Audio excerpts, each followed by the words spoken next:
In the grand corridors of Buckingham Palace, where whispers carry the weight of nations, and every footstep echoes with centuries of tradition, a single moment changed everything. Princess Charlotte's voice, usually soft and measured like her royal training demanded, suddenly cut through the morning silence with such force that seasoned guards froze mid-stride, and ancient portraits seemed to tremble on their gilded frames. What happened in those crucial seconds when protocol shattered like crystal? When a young princess found her voice not in gentle diplomacy, but in raw, desperate command. Some say it was the day the monarchy truly found its future. Others whisper it was the moment everything almost fell apart. This is the true story of how one unexpected outburst from a 12-year-old princess exposed secrets that had been buried for generations, challenged the very foundations of royal tradition, and proved that sometimes the most powerful force in any kingdom isn't the crown. It's the courage to speak truth when everyone else chooses silence. The morning started like any other. But, by sunset, nothing would ever be the same again. The morning sun cast long shadows across the marble floors of Buckingham Palace as Princess Charlotte walked slowly through the East Wing corridor. Her small footsteps barely made a sound on the polished stone, a skill she had learned from years of royal training. At 12 years old, she had already mastered the art of moving like a ghost through her own home. Lady Margaret Thornfield, her governess, walked 3 steps behind her as protocol demanded. The older woman's sharp eyes scanned every corner, every doorway, every potential threat to her young charge. Margaret had served the royal family for over 20 years, and she knew that even within these protected walls, danger could lurk in the most unexpected places. "Your Highness," Margaret said softly, "remember that today's schedule includes your French lesson at 10, followed by your charity work review with the Queen's secretary at 11:30. Charlotte nodded without turning around. She had memorized her schedule the night before, just as she memorized everything else that was expected of her. Every movement, every word, every smile had been practiced until it became second nature. Sometimes she wondered what it would feel like to just run down these hallways, to shout and laugh without worrying about proper royal behavior. As they approached the Queen's private study, Charlotte noticed something unusual. The door, which was always kept closed during the Queen's morning meetings, stood slightly open. Through the gap, she could hear voices speaking in urgent, hushed tones. Her grandmother's voice was among them, but there were others she did not recognize. Lady Margaret noticed it too. Her hand moved instinctively to the small communication device hidden in her jacket pocket. Palace security took any deviation from normal routine very seriously, and an open door during a private meeting was definitely not normal. "Perhaps we should take the alternate route to your French lesson, Your Highness," Margaret suggested quietly. But Charlotte had stopped walking. Something about the voices coming from the study made her skin feel cold. She could not make out the exact words, but the tone was wrong. Her grandmother sounded different.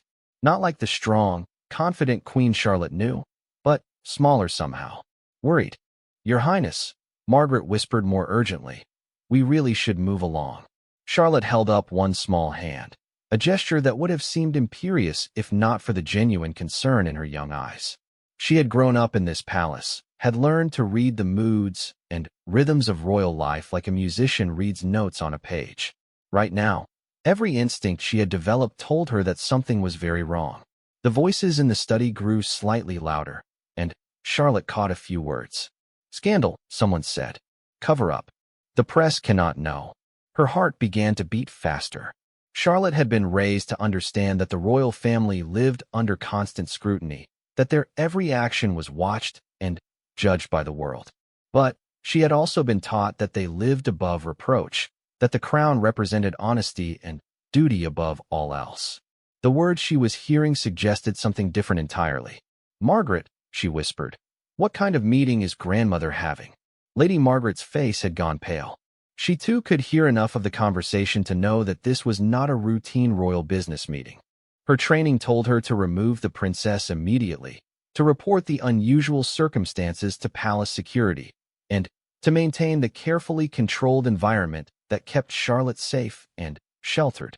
But Charlotte was not moving. The young princess stood frozen in the hallway, her mind racing as she tried to process what she was hearing. At 12, she was old enough to understand that adults sometimes had difficult conversations, but young enough to believe that her family, her grandmother especially, were incapable of anything truly wrong. "We need to contain this situation," a man's voice said from within the study. Charlotte did not recognize the speaker, but his accent suggested he was not British. If even a hint of this reaches the media, it could bring down the entire monarchy. Charlotte felt the blood drain from her face. Bring down the monarchy? What could be so terrible that it would threaten everything her family had built over centuries? Lady Margaret made a decision. She stepped forward and gently took Charlotte's arm. "Your Highness, I insist we leave immediately. This conversation is not meant for our ears." But as they began to turn away, Charlotte heard her grandmother's voice more clearly. "I will not have my family's honor destroyed by mistakes made decades ago. Find a solution, or I will find people who can." The tone in the Queen's voice was unlike anything Charlotte had ever heard. Cold, threatening, completely unlike the warm, loving grandmother who read her bedtime stories and taught her about duty and service to others. Charlotte pulled away from Margaret's gentle grip. "I need to know what's happening." "Your Highness, some conversations are not meant for—" "Don't tell me what's not meant for me," Charlotte interrupted, her voice sharper than she intended. "This is my family. This is my future they're talking about." Lady Margaret looked around nervously. The hallway was empty, but in the palace, privacy was always an illusion. Someone was always watching, always listening. Her job was to protect Charlotte, but she was beginning to realize that protection might mean more than just physical safety. "Please," Charlotte whispered, "I need to understand." Margaret hesitated. In her 20 years of service, she had never faced a situation quite like this. Royal children were kept carefully sheltered from the darker aspects of public life, at least until they were old enough to handle the complexities of royal duty. But Charlotte was not like other royal children. She was intelligent, perceptive, and clearly already aware that something significant was happening. The conversation in the study continued, and both Charlotte and Margaret could hear more details now. Someone was talking about payments that had been made quietly for years. Someone else mentioned documents that needed to disappear. The Queen's voice cut through it all, giving orders with the authority of someone who had ruled for decades. Charlotte felt her world beginning to shift. Everything she had been taught about honor, truth, and royal duty seemed to be crumbling around her. Her family, the institution she had been born to serve, was apparently capable of the same kind of dishonesty she had been taught to despise. "I want to go to my room," she said suddenly. Lady Margaret nodded with relief. "Of course, Your Highness. We can cancel your morning lessons if you're not feeling well." As they walked quickly away from the Queen's study, Charlotte's mind raced with questions she did not know how to ask. What mistakes had been made decades ago? Who was being paid to keep quiet? And, most importantly, how many other secrets was her family hiding? They climbed the grand staircase to the second floor in silence. Charlotte's room was in the family's private quarters, a comfortable space decorated with photos of her parents, her brothers, and the dogs that had always been part of her life. Normally, the familiar surroundings made her feel safe and loved. Today, they just reminded her of how much she did not know about the people she trusted most. Lady Margaret closed the door and turned to face her young charge. "Your Highness," she began carefully, "sometimes adults have difficult conversations about complicated problems." "It doesn't mean, don't lie to me," Charlotte said quietly. "Please, I've had enough lying for one day." Margaret sat down in the chair by Charlotte's desk, her formal posture relaxing slightly. "What do you want to know?" "Everything," Charlotte said. "I want to know what's really happening in my family. I want to know what secrets we're keeping and why. And I want to know what this means for my future." Outside Charlotte's windows, the palace grounds stretched out in perfect order. Tourists gathered at the gates, hoping for a glimpse of royal life. Camera crews waited patiently for any sign of activity. The world saw Buckingham Palace as a symbol of stability, tradition, and moral authority. But inside these walls, a 12-year-old princess was learning that the reality of royal life was far more complicated than anyone had prepared her for. And, as the morning progressed, she was about to discover that the conversation she had overheard was only the beginning of a much larger story that would challenge everything she believed about her family, her future, and herself. Lady Margaret looked at the young princess sitting on her bed, her face serious beyond her years, and made a decision that would change both of their lives forever. It was time for Princess Charlotte to learn the truth about what it really meant to be born into the British royal family. "Very well," Margaret said softly. "But you must understand, Your Highness, that once you know these things, you cannot unknow them. And some knowledge comes with a price." Charlotte straightened her shoulders, a gesture that made her look remarkably like her grandmother. "I'm willing to pay that price. I need to know who my family really is." Lady Margaret rose from her chair and walked to Charlotte's window, gazing out at the perfectly manicured gardens below. For a long moment, she said nothing, and Charlotte could see the internal struggle playing out across her governess's face.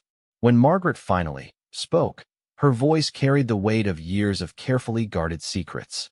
"Your family has ruled this country for over 70 years, Margaret began, still looking out the window. During that time, they have faced challenges that would have destroyed lesser institutions. Wars, scandals, changing public opinion, political upheaval. They have survived because they learned to adapt." Charlotte sat cross-legged on her bed, watching Margaret carefully. "Adapt how?" Margaret turned back to face her. "By understanding that sometimes, to preserve the greater good, certain compromises must be made. Certain truths must be managed." "That sounds like you're saying they lie," Charlotte said bluntly. "I'm saying they make difficult choices," Margaret replied. "Choices that are not always perfect, but are necessary to protect the monarchy and, by extension, the stability of the entire country." Charlotte frowned. "Can you give me an example?" Margaret hesitated again, then sat back down. 25 years ago, before you were born, there was a situation involving your uncle. He had made some poor financial decisions, gotten involved with people who were not appropriate for someone in his position. When the press began to investigate, it became clear that a scandal could seriously damage the royal family's reputation. "What kind of scandal?" "The details don't matter now," Margaret said quickly. "What matters is how it was handled. Rather than allow your uncle to face public humiliation and drag the entire family down with him, certain arrangements were made. Debts were quietly paid. Certain people agreed to remain silent about what they knew. Your uncle was sent away for a period of rest and reflection, and the story never reached the newspapers." Charlotte processed this information slowly. "So they covered it up." "They managed a crisis," Margaret corrected. "They protected the institution of the monarchy, which is bigger than any one person, even a member of the royal family." "But it was still a cover-up," Charlotte insisted. "They hid the truth from the people." Margaret sighed. "Your Highness, you must understand that the relationship between the royal family and the public is more complicated than simple truth-telling. People don't just support the monarchy because of who you are as individuals. They support it because of what you represent. Stability, continuity, a connection to history and tradition. If every mistake, every human failing, every private struggle became public knowledge, that support would erode very quickly." Charlotte stood up and began pacing around her room, a habit she had developed when she was thinking hard about something. "But doesn't that make us hypocrites? We talk about honesty and duty and service, but we hide our own mistakes." "It makes you human," Margaret said gently. "But it also makes you responsible for something much larger than yourselves." There was a soft knock on Charlotte's door, and both she and Margaret froze. "Your Highness," a voice called from the hallway. "The Queen requests your presence in her private sitting room." Charlotte and Margaret exchanged glances. The timing of this summons was not coincidental. "Tell Her Majesty I will be there in 5 minutes," Charlotte called back. After the footsteps retreated down the hallway, Margaret stood up quickly. "Your Highness, you must be very careful about what you say to the Queen. If she suspects that you overheard her earlier meeting, what will happen?" Charlotte interrupted. Margaret paused. "I don't know. But I do know that the Queen takes the security of royal family secrets very seriously. She has spent her entire life learning to protect the monarchy, sometimes at great personal cost." Charlotte stopped pacing and looked at her governess. "Are you afraid of her?" "I respect her," Margaret said carefully. "And I understand the burden she carries. But, yes, Your Highness, I am sometimes afraid of what she might do to protect that burden." As they walked through the palace corridors toward the Queen's sitting room, Charlotte's mind raced with new questions and concerns. She had always admired her grandmother's strength and dedication, but now she was beginning to understand that those qualities might have a darker side. The Queen's private sitting room was smaller and more comfortable than her formal office, filled with family photographs and personal mementos. When Charlotte entered, she found her grandmother seated in her favorite armchair, a cup of tea cooling on the table beside her. "Charlotte, dear," the Queen said, her voice warm and familiar. "Please sit down. I wanted to have a little chat with you." Charlotte sat on the sofa across from her grandmother, trying to keep her expression neutral. Lady Margaret remained standing by the door, her hands clasped behind her back in the formal posture required in the Queen's presence. "I understand you were walking through the East Wing this morning," the Queen said casually, but Charlotte caught the sharp edge beneath her grandmother's pleasant tone. "Yes, grandmother. I was on my way to French lessons. And did you notice anything unusual during your walk?" Charlotte felt her heart begin to beat faster, but she kept her voice steady. "Unusual how?" The Queen set down her teacup and studied her granddaughter's face carefully. "Charlotte, you are a very intelligent young woman. You have been raised to be observant, to notice when things are not as they should be. I'm simply asking if you noticed anything this morning that seemed out of the ordinary." The room fell silent except for the ticking of an antique clock on the mantelpiece. Charlotte realized that this was a test of some kind, but she was not sure what the right answer was supposed to be. "I thought I heard voices coming from your study," she said finally. The door was open a little bit, which seemed unusual. The Queen nodded slowly. "And did these voices concern you in any way?" Charlotte looked at her grandmother's face, searching for clues about how to respond. The woman sitting across from her looked like the same loving grandmother who had always been part of her life. But something in her eyes was different, colder, more calculating. "I was curious," Charlotte said honestly. "But Lady Margaret suggested we move along, so we did." "I see." The Queen glanced at Margaret, who had remained perfectly still throughout the conversation. "And you were quite right to do so, Lady Margaret. There are many conversations within these walls that are not appropriate for young ears." "Of course, Your Majesty," Margaret replied. The Queen turned her attention back to Charlotte. "My dear, as you grow older, you will learn that running a monarchy involves many complex decisions and delicate situations. Sometimes these situations require discussions that might sound troubling if taken out of context." Charlotte nodded, but inside she was struggling with a growing sense of unease. Her grandmother was being careful not to lie outright, but she was clearly trying to downplay whatever Charlotte might have heard. "I want you to understand," the Queen continued, "that everything your family does is guided by our duty to serve this country and its people. Sometimes that service requires difficult choices, but it is always motivated by love for Britain and its citizens." "I understand, grandmother." "Do you?" The Queen leaned forward slightly. "Because I need to know that I can trust you, Charlotte. I need to know that you understand the importance of discretion, of keeping family matters private." Charlotte felt trapped. She wanted to ask direct questions about what she had heard, but she could sense that her grandmother would not welcome such honesty. At the same time, she could not bring herself to simply agree to keep silent about something she did not fully understand. "What if I have questions?" she asked quietly. The Queen smiled, but it did not reach her eyes. "Then you should bring those questions to me, privately. There are many things about royal life that cannot be discussed openly, even within the family. But I will always be honest with you about anything you truly need to know." Charlotte doubted that this was entirely true, but she nodded anyway. "Yes, grandmother." "Good." The Queen picked up her teacup again. "Now, I believe you have French lessons this morning. We shouldn't keep Madame du Bois waiting." As Charlotte and Lady Margaret left the sitting room, Charlotte felt as though she had just participated in a strange kind of dance, where both participants knew more than they were saying but pretended otherwise. Her grandmother had not exactly lied to her, but she had not been fully honest either. Walking back through the palace corridors, Charlotte realized that her morning conversation had taught her something important about royal life that no amount of formal education could have provided. She had learned that truth, in her family, was not always a simple matter of honesty versus dishonesty. Instead, it was something that could be shaped and managed and carefully controlled. But she had also learned something else. She had seen a glimpse of real power in her grandmother's eyes, and it had frightened her. The queen was not just a loving grandmother or even just a ceremonial figurehead. She was someone who had learned to protect her family and her institution by any means necessary, and Charlotte was beginning to understand that those means might include things that would shock the people who looked up to the royal family as moral leaders. As they approached the room where her French lessons were held, Charlotte made a quiet decision. She would not simply accept what she had been told this morning. She would not pretend that everything was normal when she knew it was not. And she would find a way to learn the truth about her family, even if that truth was not something they wanted her to know.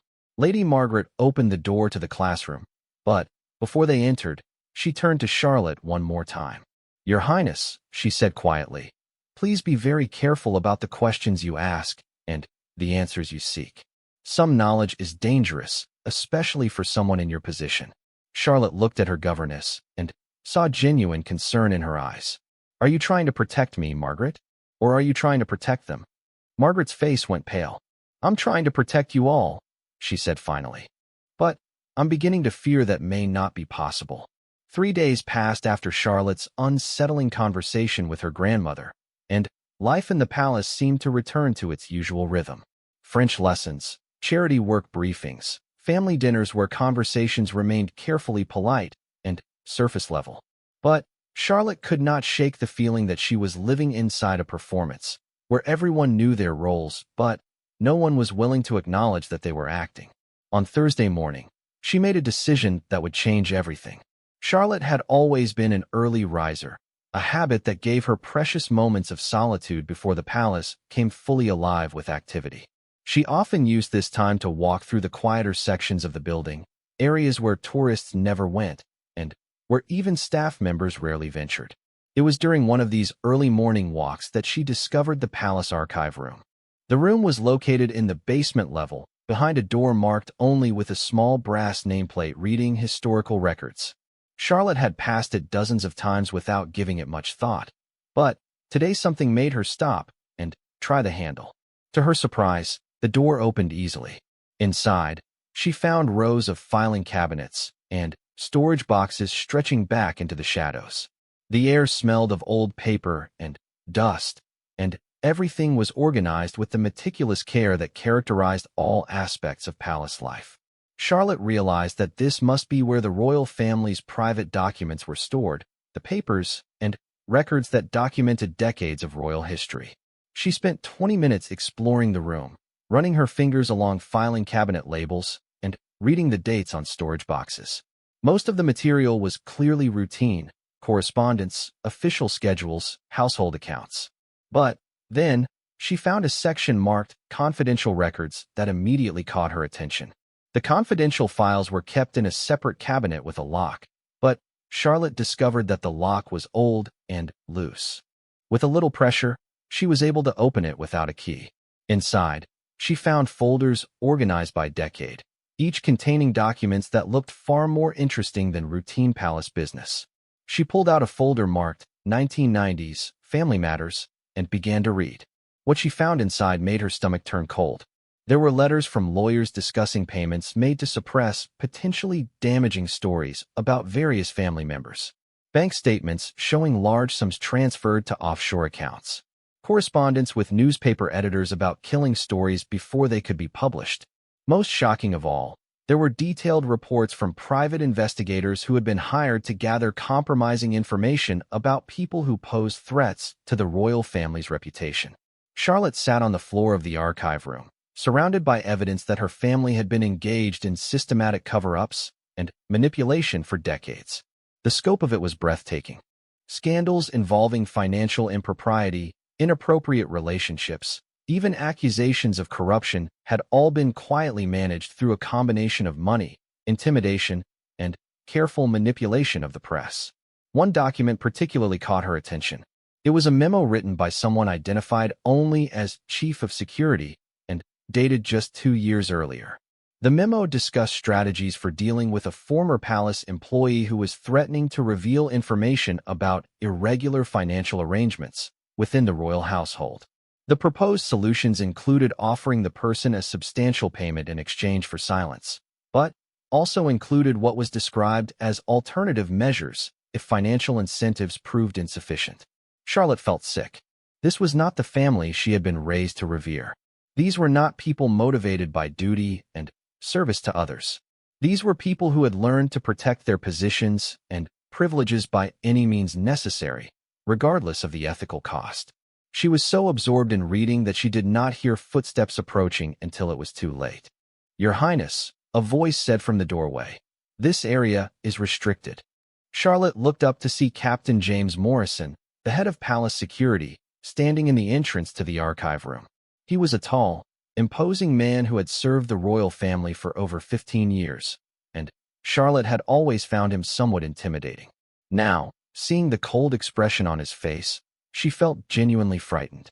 "I was just exploring," she said, trying to keep her voice casual as she quickly closed the folder she had been reading. Captain Morrison stepped into the room and closed the door behind him. "Your Highness, these documents contain sensitive information that is not appropriate for your review. I'm going to need you to come with me." Charlotte stood up, her mind racing. She could see in Morrison's eyes that this was not going to be a gentle conversation about wandering into restricted areas. This was something more serious.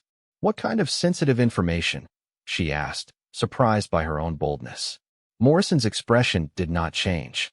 "Information that could be misunderstood if taken out of proper context. Information that requires careful handling by people with appropriate security clearances." "I have security clearance," Charlotte said. "I'm a member of the royal family." "You're 12 years old," Morrison replied bluntly. "And you're looking at documents that could damage national security if their contents were to become public knowledge." Charlotte felt a chill run down her spine. National security? These are just family records. Nothing about the royal family is just anything, Your Highness. Every detail of your family's life has potential implications for the stability of the government and the country. That's why these records are kept secure. Morrison moved closer, and Charlotte could see that he was evaluating her carefully, trying to determine how much she had read and how much she understood. "I'm going to need to know exactly which documents you looked at," he said. Charlotte realized that she was in serious trouble. She also realized that Captain Morrison was not just palace security. He was part of whatever system her family had created to protect their secrets, and she had just stumbled into the middle of it. "I only looked at a few folders," she said, trying to sound innocent. "I didn't really understand most of what I was reading." Morrison studied her face for a long moment. "Your Highness, I'm going to speak to you very directly. The documents in this room contain information that could destroy your family and everything they have worked to build. If any of that information were to be shared inappropriately, the consequences would be severe for everyone involved." "Are you threatening me?" Charlotte asked, her fear beginning to transform into anger. "I'm explaining reality to you," Morrison replied. "You are old enough to understand that actions have consequences, and that some knowledge comes with significant responsibilities." Charlotte straightened her shoulders, drawing on every lesson in royal dignity she had ever learned. "Captain Morrison, I am a princess of the British royal family. You cannot threaten me or intimidate me, regardless of what you think I may have discovered." Morrison's expression softened slightly, but his voice remained firm. "Your Highness, I have served your family loyally for many years. Everything I do is motivated by a desire to protect you and the institution you represent. But that protection sometimes requires difficult conversations and uncomfortable truths." "What kind of difficult conversations?" Morrison glanced around the archive room, then back at Charlotte. "The kind where we discuss what you think you learned here today, and how we can ensure that this knowledge is handled appropriately." Charlotte realized that she was at a crossroads.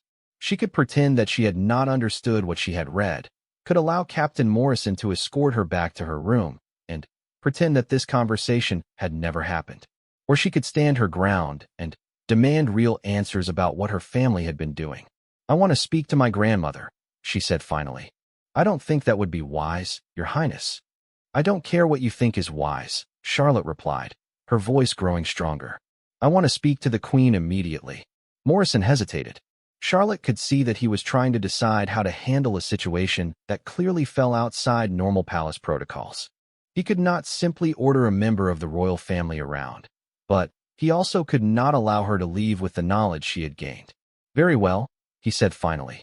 "But this conversation will need to take place in a secure environment, with appropriate oversight." "What does that mean?" "It means, Your Highness, that from this moment forward, this situation is being handled as a security matter.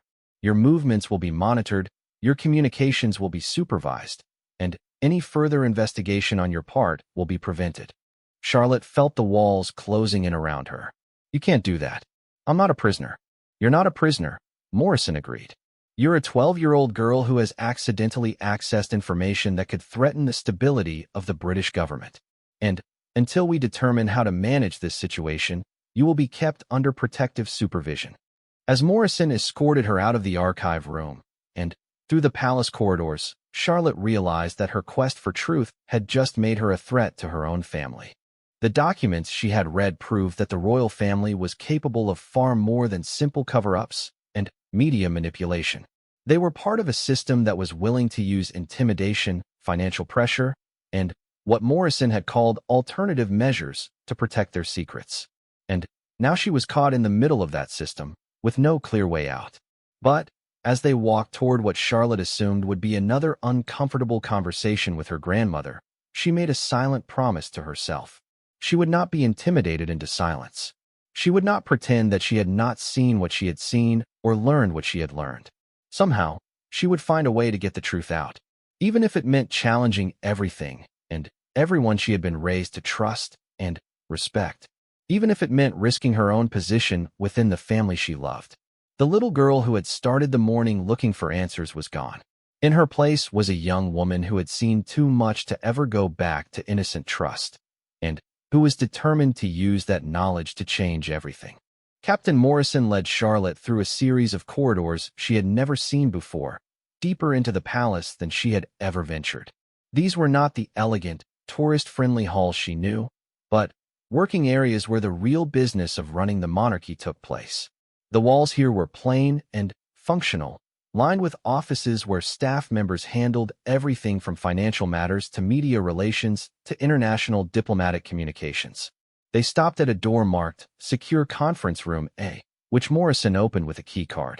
Inside, Charlotte found a windowless room dominated by a large oval table surrounded by high-backed chairs. The walls were covered with monitors and communication equipment, and Charlotte realized this must be where the royal family held meetings about sensitive matters that required complete privacy. "Please sit down, Your Highness," Morrison said, indicating one of the chairs at the table. "Her Majesty will join us shortly." Charlotte took the indicated seat, trying to project confidence despite the intimidating surroundings. She had never been in a room like this before, had never seen the technological infrastructure that supported the palace's security operations. The monitors showed feeds from cameras positioned throughout the building, and she could see palace staff going about their daily routines, completely unaware that they were being watched. "Captain Morrison," she said, "how long has my family been engaged in the activities I read about in those files?" Morrison remained standing by the door, his expression neutral. "Your Highness, I think it would be best if you directed your questions to Her Majesty." "I'm directing them to you," Charlotte replied firmly. "You obviously know about whatever my family has been doing. You're part of it. I want to know how long it's been going on and how extensive it is." Morrison studied her for a moment, then moved to sit across from her at the table. "Your Highness, you're asking questions about matters that are far more complex than they might appear from reading isolated documents. Then, explain the complexity to me." Morrison was quiet for several seconds, clearly weighing his words carefully. "The royal family exists at the intersection of multiple competing interests. You represent stability and continuity for the British people, but you also exist within a modern media environment that treats your every action as entertainment. You must maintain public support to remain relevant, but you also must preserve dignity and privacy to maintain authority." Charlotte frowned. "That sounds like you're saying the end justifies the means." "I'm saying that governing a constitutional monarchy in the 21st century requires skills and strategies that are not taught in traditional royal education programs." Before Charlotte could respond, the door opened and the Queen entered the room. She was followed by two people Charlotte did not recognize, a middle-aged woman in a severe business suit and an older man wearing the kind of expensive clothing that suggested significant personal wealth. "Charlotte," the Queen said as she took the seat at the head of the table, "I understand you've had quite an adventurous morning." Charlotte looked around the table at the four adults now surrounding her and felt very young and very alone. "Grandmother, I found some documents that I think you need to explain." "I'm sure you did," the Queen replied calmly.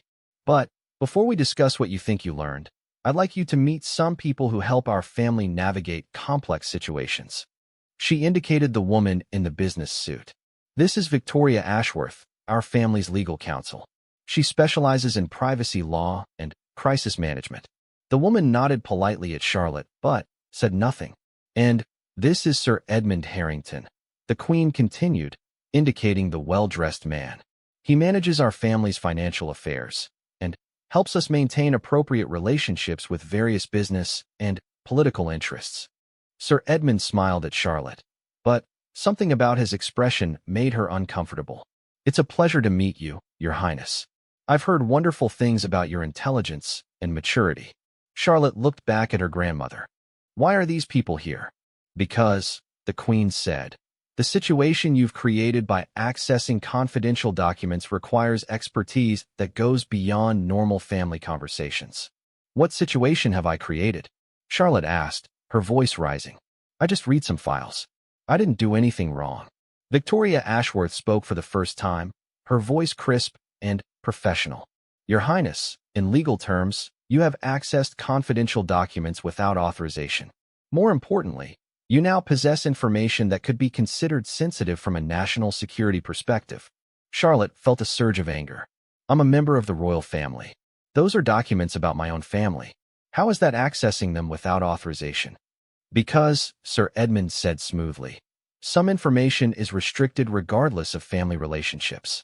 The documents you read contain details about ongoing operations that are essential to protecting the monarchy's ability to serve the British people."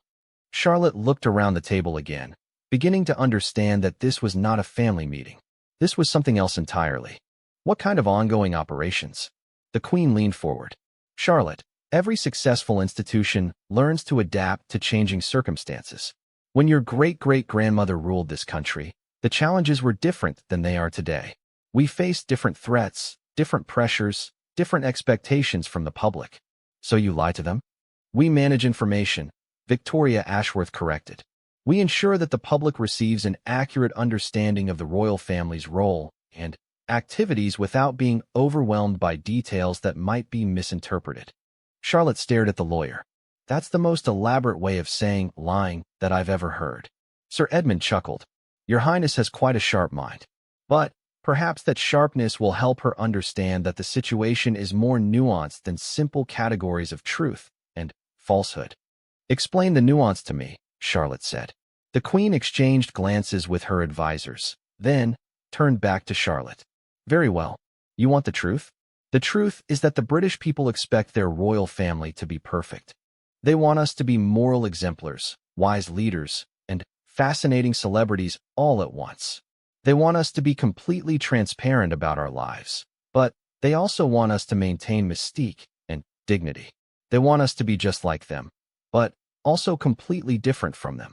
Charlotte listened carefully, sensing that her grandmother was finally being honest with her. "These expectations," the Queen continued, "are impossible to meet perfectly. We are human beings with human flaws, human mistakes, and human limitations. If every error in judgment, every private struggle, every less-than-perfect decision became public knowledge, the institution of the monarchy would lose the support of the people." "But wouldn't the people respect you more for being honest about your mistakes?" Victoria Ashworth shook her head. "Public opinion research suggests otherwise, Your Highness. People say they want honesty, but when they receive complete honesty about the complex realities of governing and public life, they become disillusioned and lose faith in their institutions." Sir Edmund nodded. "The documents you read represent efforts to maintain public confidence while protecting the royal family's ability to serve effectively. Every family has private matters that are not suitable for public consumption. Royal families simply face higher stakes when those private matters become public. Charlotte absorbed this explanation, trying to separate what made sense from what sounded like sophisticated justification for unethical behavior. But some of the documents I read weren't just about protecting privacy. They were about paying people to stay quiet about serious wrongdoing. The room fell silent for a moment. Then, the Queen spoke again, her voice harder than before. Charlotte, you are 12 years old. You have lived your entire life within the protection and privilege provided by this institution. You have never had to make decisions that affect millions of people, never had to balance competing interests that all claim moral authority, never had to choose between perfect ethics and practical governance. Charlotte felt stung by her grandmother's tone, but she pressed on. That doesn't mean I can't tell the difference between right and wrong. Can you? Sir Edmund asked. Can you tell me the difference between right and wrong when allowing one person's mistakes to become public would result in thousands of people losing their jobs? When protecting institutional stability requires making compromises that aren't perfectly ethical? When choosing absolute honesty would undermine people's faith in the very systems that keep society functioning? Charlotte looked around the table at the four adults watching her expectantly and realized that they were not just explaining their position to her. They were trying to convince her to accept it, to become part of it. What do you want from me? She asked quietly. The Queen's expression softened slightly. I want you to understand that the knowledge you've gained comes with responsibilities. You cannot simply pretend that you don't know what you now know, but you also cannot act on that knowledge without considering the consequences for everyone involved. What kind of consequences? Victoria Ashworth answered. If the information you've learned were to become public, it could trigger a constitutional crisis. Public confidence in the monarchy could collapse overnight. The government could fall. Britain's relationships with other countries could be damaged. Thousands of people whose livelihoods depend on royal institutions could lose their jobs. Charlotte felt the weight of this explanation, but she also felt manipulated by it. So you're saying that I have to keep quiet about serious wrongdoing because revealing it would cause problems? We're saying, the Queen replied, that you have to think carefully about how to use the knowledge you've gained. And we're offering to help you navigate that responsibility in a way that serves everyone's best interests. Charlotte looked at her grandmother and, suddenly, understood what was happening. This was not just about protecting royal secrets. This was about recruiting her into the system she had just discovered, making her part of the machinery that protected royal privilege through whatever means necessary. And if I don't want to be part of this system, she asked. The silence that followed her question was the most frightening thing Charlotte had experienced in her young life. It told her everything she needed to know about how serious this situation had become and how limited her options actually were. The silence in the secure conference room stretched for what felt like hours, but was probably only seconds. Charlotte could hear her own heartbeat and the quiet hum of the electronic equipment surrounding them. Finally, Sir Edmund cleared his throat and spoke. Your Highness, he said carefully, I think there may be some misunderstanding about the nature of choice in your situation. Charlotte felt her stomach clench, but she kept her voice steady. What do you mean? The Queen leaned back in her chair, studying her granddaughter with an expression that Charlotte had never seen before. It was not the warm, loving look of a grandmother, nor even the formal dignity of a monarch. It was the calculating gaze of someone evaluating a potential threat. Charlotte, the Queen said slowly, you were born into a position that comes with extraordinary privileges, but also with extraordinary responsibilities. You cannot simply choose to reject those responsibilities when they become inconvenient or uncomfortable. I'm not rejecting responsibility, Charlotte replied. I'm asking about the difference between responsibility and complicity. Victoria Ashworth opened a leather folder and removed several documents. Your Highness, perhaps it would help if you understood the full scope of your situation. She slid one of the documents across the table to Charlotte. It was a legal document with official seals and signatures, written in the formal language that Charlotte had learned to associate with important royal business. This, Ashworth explained, is a confidentiality agreement.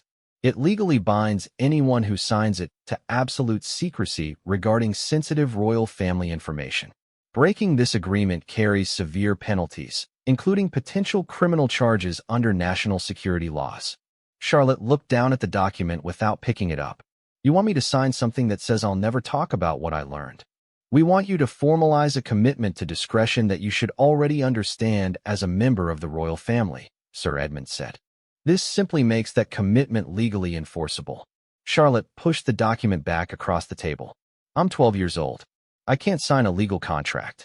Actually, Ashworth said, under British law, minors can enter into certain types of agreements when they relate to their duties and responsibilities within established institutions. Royal family members are considered to have special status in this regard. Charlotte looked at her grandmother. Grandmother, are you really asking me to sign a document that would prevent me from ever talking about corruption and cover-ups within our own family? The Queen's expression did not change. I'm asking you to commit to protecting the institution that has given you everything you have ever known. Your home, your education, your security, your future. All of it depends on the stability and reputation of the monarchy. But what about protecting what's right? Charlotte asked. What about honesty and integrity and all the values you've taught me my entire life? Sir Edmund leaned forward. Your Highness, those values are important within their proper context. But they must be balanced against other considerations when the stakes are this high. Charlotte felt something snap inside her. All the confusion and uncertainty of the past few days crystallized into clear, cold anger. She stood up from her chair so quickly that it rolled backward and hit the wall. No, she said, her voice echoing in the secure room. Captain Morrison, who had been standing silently by the door, took a step forward. Your Highness, no, Charlotte repeated, louder this time. I will not sign that document. I will not promise to keep quiet about wrongdoing. And I will not become part of a system that puts protecting reputation ahead of doing what's right. The Queen also stood up, and for a moment grandmother and granddaughter faced each other across the conference table like opponents preparing for battle. Charlotte, you are not thinking clearly about the consequences of your position. I'm thinking more clearly than I ever have, Charlotte replied. For my entire life, I've been told that our family represents the highest values of British society. I've been taught that we lead by example, that we serve others before ourselves, that we always do what's right even when it's difficult. She gestured at the documents on the table and the advisors surrounding her. But this isn't about serving others or doing what's right. This is about protecting yourselves no matter what the cost. Victoria Ashworth's voice became sharp. Your Highness, you are being naive about the realities of governance and public life. Perfect ethics are a luxury that people in positions of real responsibility cannot afford. Then, maybe people who can't afford perfect ethics shouldn't be in positions of real responsibility, Charlotte shot back. Sir Edmund stood up as well. Your Highness, I think you need to understand something very clearly. The royal family's position depends entirely on public support. If that support disappears, everything disappears. Your titles, your wealth, your influence, your ability to help anyone or change anything. Without public support, you become nothing more than very expensive private citizens with no special role in society. Charlotte looked around the room at the four adults who were supposed to be helping her understand her situation. Instead, she realized they were trying to trap her in it. You know what? She said quietly. Maybe that wouldn't be such a terrible thing. The silence that followed this statement was different from the previous silences. This time, Charlotte could see shock and genuine concern in the faces around her. She had said something that went beyond simple disagreement or adolescent rebellion. She had questioned the fundamental value of the institution they all served. Captain Morrison moved away from the door and approached the table. Your Highness, I think everyone should take a moment to calm down and consider, stop. Charlotte's voice cut across his words with such force and authority that even the experienced security chief froze in place. In that moment, something extraordinary happened. Princess Charlotte, who had spent her entire life learning to be quiet and proper and deferential, found her true voice. It was not the careful, modulated tone of royal training, but the clear, commanding sound of someone who had decided that truth was more important than safety. Stop treating me like a child who doesn't understand what's happening, she continued, her voice carrying through the room with surprising power. Stop pretending that this is about protecting me or protecting the country. And Stop acting like you can force me to participate in covering up corruption and wrongdoing. The Queen stepped around the table toward her granddaughter. Charlotte, lower your voice immediately. No, Charlotte said, even louder. I will not lower my voice. I will not sign your document. I will not promise to keep your secrets. And if you think you can intimidate me or threaten me into compliance, you're wrong. She turned toward Captain Morrison. You can monitor my movements and supervise my communications and keep me under protective supervision or whatever you want to call it. But you cannot change what I know, and you cannot prevent me from acting on that knowledge when I'm old enough to make my own decisions. Victoria Ashworth looked alarmed. Your Highness, you're talking about potentially criminal activity, breaking confidentiality agreements, violating national security protocols. I'm talking about telling the truth, Charlotte interrupted. And if telling the truth is criminal, then maybe there's something wrong with your laws. The Queen's voice became dangerously quiet. Charlotte, sit down. Now, for a moment, Charlotte considered obeying. Every instinct developed through years of royal training told her to defer to her grandmother's authority, to apologize for her outburst, and to try to find some compromise that would satisfy everyone involved. But then, she remembered the documents she had read in the archive room. She remembered the evidence of systematic corruption and cover-ups. She remembered her grandmother's cold, threatening tone during their earlier conversation. And she realized that some moments required choosing between safety and integrity. No, grandmother, she said quietly but firmly. I will not sit down. I will not be quiet. And I will not pretend that what I've learned about our family doesn't matter. She walked toward the door, where Captain Morrison still stood watching her with an expression of professional concern mixed with personal admiration for her courage. Captain Morrison, she said, please move away from the door. Morrison glanced at the Queen, clearly uncertain about how to respond to conflicting authority figures. Captain, Charlotte continued, I am a member of the royal family, and I am ordering you to step aside. Morrison hesitated for another moment, then moved away from the door. Charlotte reached for the handle, then turned back to address the room one final time. Grandmother, I love you, she said. I love our family, and I love the idea of what the monarchy could be. But I will not be part of what it has become. When I'm old enough to make my own choices about my future, I will remember this conversation, and I will act accordingly. She opened the door and walked out of the secure conference room, leaving behind 4 adults who suddenly realized that they had underestimated the determination and moral courage of a 12-year-old princess who had decided that some things were more important than protecting the crown. As Charlotte walked through the palace corridors back toward her room, she knew that her life had just changed forever. She also knew that the battle for the soul of the royal family was just beginning. But for the first time in days, she felt like herself again. She had found her voice, and she was never going to lose it again.